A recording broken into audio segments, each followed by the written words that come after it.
साथियों, आज एक हम बहुत ही महत्वपूर्ण टॉपिक आपके सामने लाए हुए हैं, गणित में विभाज्यता के नियम।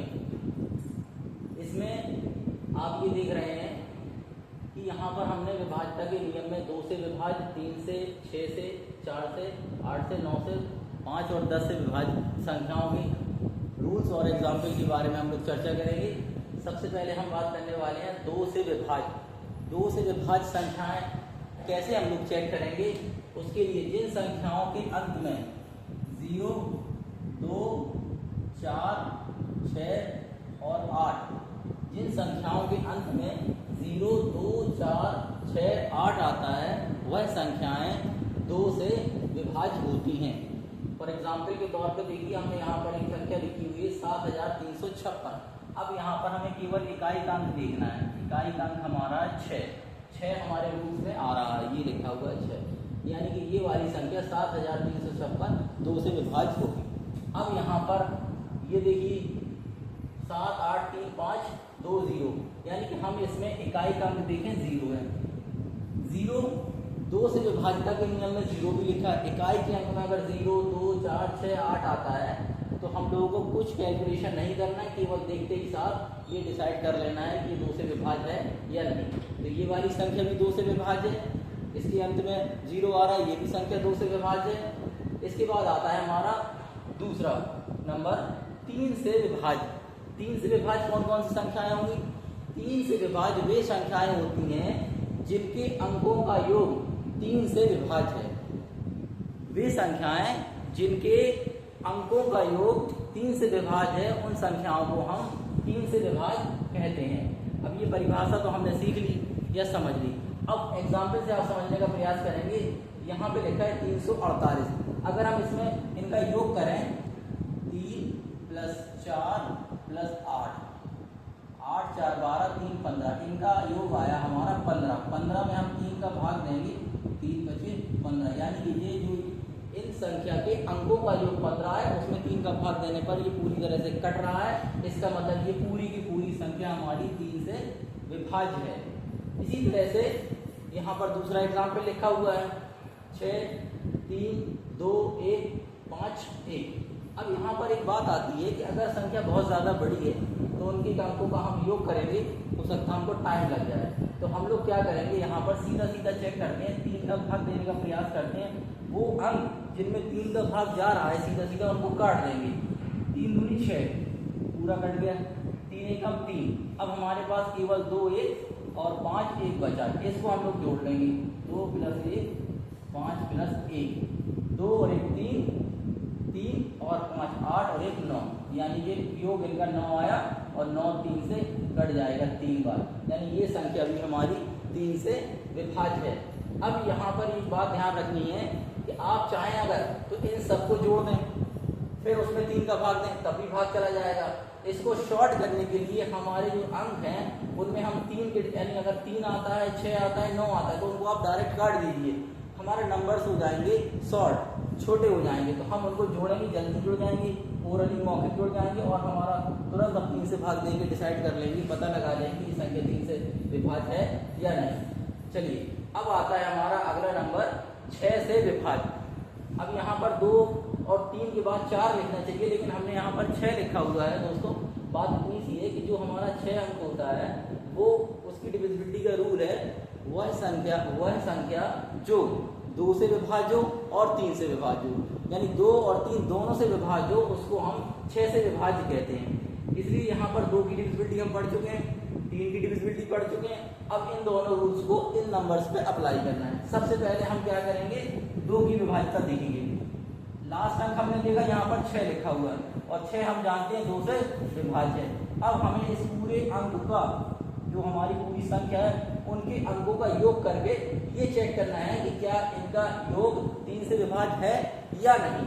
चलिए देखने का प्रयास करते हैं।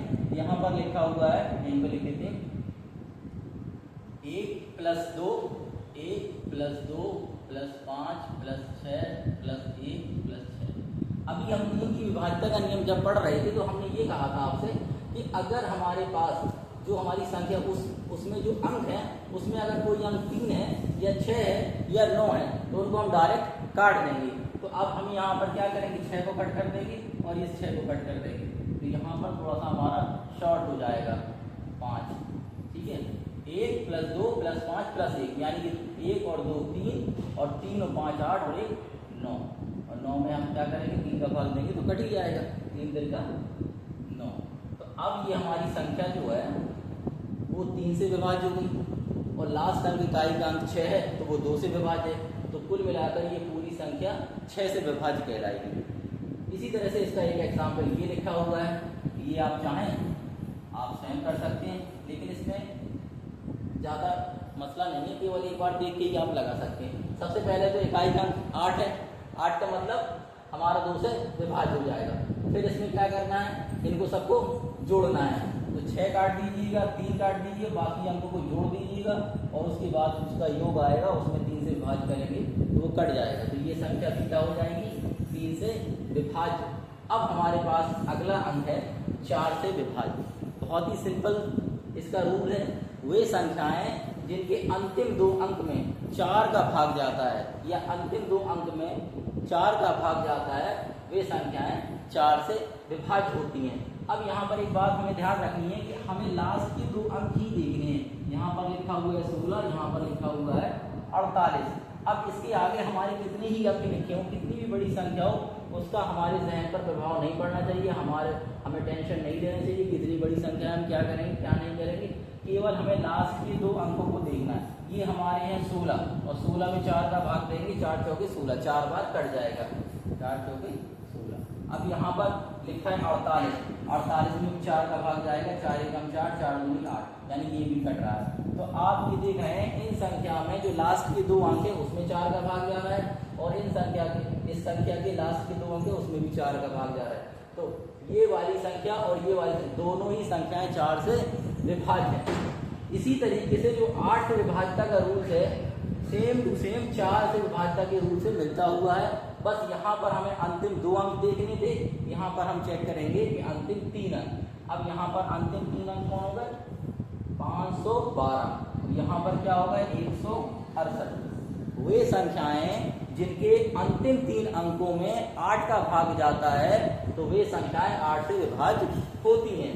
अब यहाँ पर 512 में हम क्या करेंगे, 8 का भाग देंगे, बहुत सिंपल है, 8 का भाग डायरेक्ट आप लीजिए, 68 48, यहाँ बचा 3 32, 8 चौके 32, 64 बार किया, यानी कि जो हमारी 512 है उसमें 8 का भाग देने पर पूरी तरह से कट रहा है। इसका मतलब हम पूरा कह देंगे 73,512 भी 8 से विभाज्य होगी। इसी तरीके से यहाँ पर आप जो इतनी बड़ी संख्या देख रहे हैं उसमें भी हमें लास्ट के 3 अंक ही लिखने हैं, 168। अब 168 यहाँ पर आप लिखेंगे, 168 में 8 का भाग देंगे, 8 एकम 8 दूनी 16, 8 एकम 8, यानी 23 बार। अब ये पूरी की पूरी संख्या 8 से विभाज्य होगी। इसी तरीके से अब हमारे पास है 9 की विभाज्यता का जो रूल है वो सेम टू सेम 3 से मिलता हुआ है। जो हमारा 4 और 8 का रूल था वो सेम था, इसी तरीके से 3 और 9 का रूल भी हमारा सेम है। अब यहाँ पर क्या था, जिन संख्याओं के अंकों का योग 3 से विभाज्य होता है वे संख्याएं 3 से विभाज्य होती हैं। यहाँ पर क्या है, जिन संख्या के अंकों का योग 9 से विभाज्य होता है वे संख्याएं 9 से विभाज्य होती हैं। अब यहाँ पर एक छोटा सा एग्जाम्पल हमने सेट किया हुआ है, 945। अब 945 में आप देखिए, यहाँ पर 945, 9 + 4 + 5, इसका योग कितना आ गया, 18, यानी 9 का भाग देंगे 18 में, 9 दूनी 18, यानी 945 का अंकों का योग आया 18 में 9 का भाग जा रहा है, तो 945 9 से विभाज्य होगी।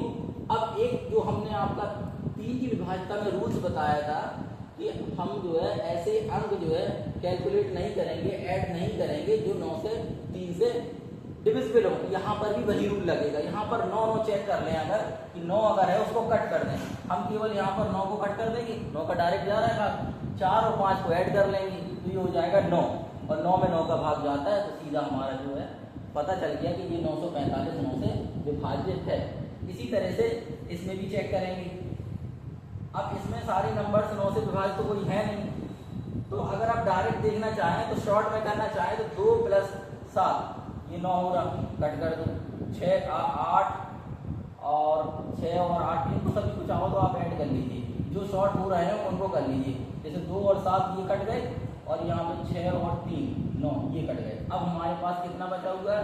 हमारे पास बचा हुआ है 6 + 8 + 7 + 6, यानी कि 2 अंक जिनका योग 9 आ रहा था हमने उनको कैलकुलेट नहीं किया, 6 और 3 का योग 9 आ रहा था उसको कैलकुलेट नहीं किया। हमारे पास केवल 4 अंक बचे, 6 8 7 6, इनका हमें योग करना है। 6 और 8 14, 14 और 7 21, 21 और 6 27, और 27 में 9 का भाग देने पर 9 किया 27। इसका ये मतलब है कि इन संख्याओं के अंकों का योग 9 से विभाजित, ये पूरी की पूरी संख्या हमारी 9 से विभाज्य होगी। अब इसके बाद जैसा कि आपने समझा कि 2 और 3 की विभाज्यता अगर हमें सही से क्लियर है तो हम 6 की विभाज्यता भी क्लियर कर लेंगे, और अगर 3 की विभाज्यता के रूल्स हमें पता है, तो हमारा 9 का विभाज्यता का नियम भी क्लियर हो जाएगा। और 4 की विभाज्यता का जो रूल्स है कि अंतिम 4 अंक, और हमारी 8 की विभाज्यता का रूल है अंतिम 3 अंक। इसके बाद हमारे आते हैं 5 से विभाज्य और 10 से विभाज्य। 5 से विभाज्य बहुत ही ईजी है, जिन संख्या के इकाई का अंक 5 या 0 हो वो संख्याएं 5 से विभाज्य होती हैं। तो ये देखिए 5 लिखा हुआ है, ये 5 से विभाज्य है, और यहाँ पर 0 लिखा हुआ है। इसका मतलब ये है कि ये दोनों संख्याएं 5 से विभाज्य हैं। इसके बाद 10 से विभाज्य तक का रूल्स बहुत ही ईजी है, बस किसी भी संख्या के अंत में अगर 0 आता है तो वह जो है 10 से विभाज्य होती है। यहाँ पर 0 लिखा हुआ है और यहाँ पर 0 लिखा हुआ है।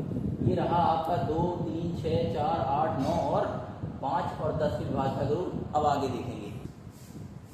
चलिए अब कुछ और अंक हैं। 7 से विभाज्यता का नियम पढ़ना है, 11 से और 13 से। थोड़ा सा ध्यान देंगे, इन नियम्स को आप जो है समझेंगे। बहुत ही ज़्यादा आसान ये भी नियम है। इसमें क्या है, 7 से विभाज्य वे संख्याएं होती हैं उसमें जो अंतिम अंक होता है उसका दुगना करके शेष संख्या में घटाने पर प्राप्त संख्या 7 से विभाज्य अधिक अगर है तो वह संख्या 7 से विभाज्य होगी। और अगर ऐसा नहीं होता तो यही प्रोसेस बार बार हम लोग अप्लाई करेंगे। अब यहाँ पर देखिए अंतिम अंक हमारा कितना है, 3, शेष संख्या है 34, शेष संख्या 34, अंतिम अंक का हम करेंगे दुगना, 3 दूनी 6, और इसको क्या कर देंगे, घटा देंगे। तो ये आपका 14 में से 6 गया 8, और यहाँ पर 2, ये आया हमारा 28। अब 28 में तो आप भाग दे ही लेंगे, 7 कम 7, 7 दूनी 14, 7 तीन 7 चौके 28, यानी 4 बार में ये पूरी तरह से कट रहा है, 7 चौके 28, यानी कि 343 हमारा 7 से विभाज्य है। इसी तरह से अनदर एग्जाम्पल हम लोग देखेंगे दूसरा। अब इसमें क्या करना है, इसमें भी भाई अंतिम अंक हमारा क्या है 9, शेष संख्या क्या है 4 5 8 4 0, इसका करेंगे दुगना और हम घटा देंगे। 10 में से 8 गए 2, यहाँ बचे 3, 3 में से गए 2, यहाँ पे 8 5 4। अब यहाँ पर आप देख रहे हैं इसमें भी कुछ डिसाइड नहीं हो रहा है कि ये 7 से भाग जाएगा या नहीं जाएगा। तो एक बार और इसी प्रोसेस पे अप्लाई करेंगे। यहाँ पर 2 है, इसको छोड़ देंगे, इसका दुगना करके शेष संख्या में हम घटाएंगे। तो यहाँ पर हमने लिखा 45 82, अब इसका दुगना करके 4 हमने घटा दिया। अब देखिए यहाँ पर 2 से 4 जाएगा नहीं, यहाँ पे यहाँ से ले लेंगे, 12 में से 8 गए, 12 में से 4 गए 8, यहाँ पे 7 5 4। अब फिर से ये संख्या प्राप्त हुई है, ये भी हमें नहीं समझ में आ रहा है कि 7 से आगे इसमें जाएगा या नहीं जाएगा। तो इसमें क्या करेंगे, एक बार और इसमें वही रूल्स लगाएंगे, इसका क्या करेंगे दुगना, 8 दूनी 16। अब यहाँ पर 7 में से 6 गया 1, और 5 में से 4, और ये 4। अब 441 है, चाहे तो आप एक भाग दे सकते हैं, लेकिन अगर आपको नहीं समझ में आ रहा है तो एक बार और इस पर अप्लाई करेंगे, 44 और यहाँ पर 2, यहाँ पे आ गया 42। अब आप 42 को जानते हैं, 42 में 7 का भाग देंगे, 7 6 42। तो जो 7 से विभाज्यता का रूल्स है वो ये है कि किसी संख्या के अंतिम अंक को दुगना करने के बाद शेष संख्या में घटाने पर प्राप्त संख्या 7 से विभाज्य होती है, तो वह संख्या 7 से विभाज्य होती है। यह प्रोसेस बार बार अप्लाई करना पड़ती है यदि हमारी संख्या ज़्यादा बड़ी है। तो आप देख रहे हैं इसमें हमने 2-3 बार अप्लाई किया, तो ये बाद में एक ऐसी संख्या प्राप्त हो गई जिसको हम लोग आसानी के साथ 7 से भाग दे सकते हैं। अब आता है हमारा 11 से विभाज्यता का नियम। बहुत ही आसान है 11 से विभाज्यता का नियम, बस हमें सम और विषम स्थानों की जानकारी होना चाहिए। अब यहाँ पर इसको आप नोट कर लीजिएगा, इसको पॉज करके हम इसको मिटा देंगे। अब यहाँ पर इसमें इसका जो रूल्स है वो ये है कि किसी संख्या के सम स्थानों पे आए हुए अंकों का योग और विषम स्थानों पे आए हुए अंकों का योग का अंतर यदि 0 या 11 से विभाज्य होता है तो वह पूरी की पूरी संख्या 11 से विभाज्य होती है। अब यहाँ पर आता है कि सम स्थान और विषम स्थान। तो देखिए जिस तरह से सम संख्याएं होती हैं 1, 3, 5, 7, उसी तरह से उन्हीं नंबर्स पर जो अंक आते हैं वो भी हमारे विषम स्थान पर कहलाते हैं। जैसे यहाँ पर 3 लिखा हुआ है, ये हमारा विषम स्थान है। ये 9 लिखा हुआ है, ये हमारा विषम स्थान है। 6 लिखा हुआ है, ये हमारा विषम स्थान है। 5 लिखा हुआ है, ये हमारा विषम स्थान है। इन सभी को हम क्या करेंगे, जोड़ेंगे। यहाँ पर विषम स्थान लिखने के बाद हम यहाँ पर जो अंक आए हुए हैं वो आप ऐड कर लीजिए। 3 + 9 + 6 + 5। अब इसको जैसे ही आप जोड़ेंगे 9 3 12, 12 6 18, 5 23। अब इसके बाद सम स्थान सम संख्या क्या है, 2 4 6 8 सम संख्या कहलाती है। तो दूसरे नंबर पे जो आ रहा है वो सम स्थान है। चौथे नंबर पे जो आ रहा है वो सम स्थान है। छठवें नंबर पे आ रहा है वो सम स्थान है। तो इनको भी हम ऐड करेंगे यहाँ पर सम स्थान करके। सम स्थान और आए हुए अंक है कुल मिलाकर सम स्थान। तो यहाँ पर लिखिए 6 + 3 + 3, यहाँ पर यानी 6 3 9 3 12। अब ये दो सम स्थानों पे आए हुए अंकों का योग, विषम स्थानों पे आए हुए अंकों का योग, इसका करना है हमको अंतर। क्या करना है, अंतर। अंतर क्या कहलाता है, अंतर वह कहलाता है जो संख्या बड़ी है उससे हम छोटी संख्या घटा देंगे तो वो हमारा अंतर कहलाएगा। यानी कि अंतर कभी भी नेगेटिव नहीं आता है, पॉजिटिव आता है। तो अभी अगर सम स्थानों पर आए हुए अंकों का योग हमारा ज़्यादा होता और विषम स्थानों पर आए हुए अंकों का योग कम होता तो हम इसमें से इसको घटा देंगे। तो यहाँ पर हमने किया 23 - 12 यानी कि आ गया आपका 11। 11 तो 11 से विभाज्य है ही, 11 में 11 का भाग जा ही जाएगा। तो ये पूरी की पूरी संख्या क्या हो जाएगी, 11 से विभाज्य हो जाएगी। इस तरह से आपने 11 की विभाज्यता भी समझ ली। बस विषम स्थानों और सम स्थानों को आप गौर करिएगा, एक को नीचे से जोड़िएगा, एक को ऊपर से जोड़िएगा। जोड़ने के बाद दोनों का अंतर करिएगा और उनका अंतर 0 आएगा या 11 या 22। बस इसके अलावा 33 44 भी आ सकता है, लेकिन बहुत ही छोटी संख्याएं आती हैं, आपका सवाल ईजी हो जाएगा। अब इसके बाद आता है 13 से विभाज्य। 13 से विभाज्य वे संख्याएं होती हैं जिस तरह से हमने यहाँ पर साथ में लिखा था कि अंतिम अंक का दुगुना शेष संख्या में घटाने पर, यहाँ पर लिखेंगे अंतिम अंक का 4 गुना शेष संख्या में जोड़ने पर। तो इसको आपने लिख लिया होगा। अब देखिए यहाँ पर क्या लिखा हुआ है, 117। 117 में अंतिम अंक क्या है, 7 है। इसका करेंगे 4 गुना, 7 चौके 28। 11 में क्या जोड़ देंगे, 28 जोड़ देंगे। जोड़िए, ये हो गया आपका 8 × 9 और 3 यानी 39। अब देखिए 13 का भाग जा रहा है, 13 का 13 13 चौके 13 3 39 यानी 39 में 13 का भाग जा रहा है 3 बार।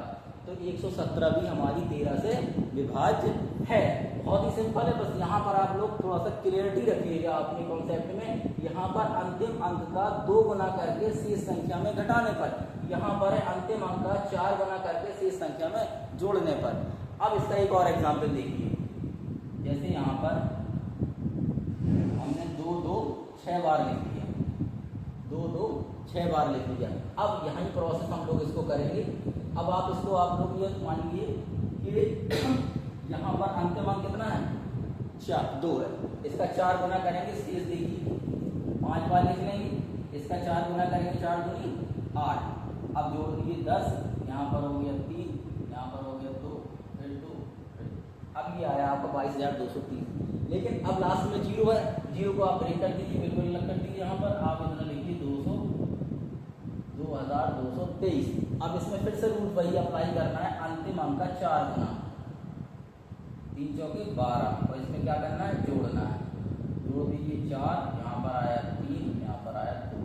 फिर से नहीं समझ में आ रहा है तो हम लोग क्या करने वाले हैं, एक बार और अप्लाई करने वाले हैं। एक बार और अप्लाई करेंगे। यहाँ पर थोड़ा सा इसको हम मिटा दें। देखिए यहाँ आया 234। अब अंतिम अंक कितना है 4, यहाँ पर लिखा 23, इसका करा 4 गुना 4 चौके 16। अब इसको आपने ऐड किया 3 और 6 9 और यहाँ पे आ गया 3 यानी 39। ये भी हमारा कहा 13 से 33। संख्या कितनी भी बड़ी हो उसमें हम रूल्स एक सिस्टम तरीके से लगाएंगे और बिल्कुल घबराएंगे नहीं। लास्ट में हमारा जो आंसर आएगा वो बिल्कुल सही और सटीक होगा। तो आप इसको बार बार रिवाइज करेंगे, पॉज करके इसको लगाइएगा। गुड।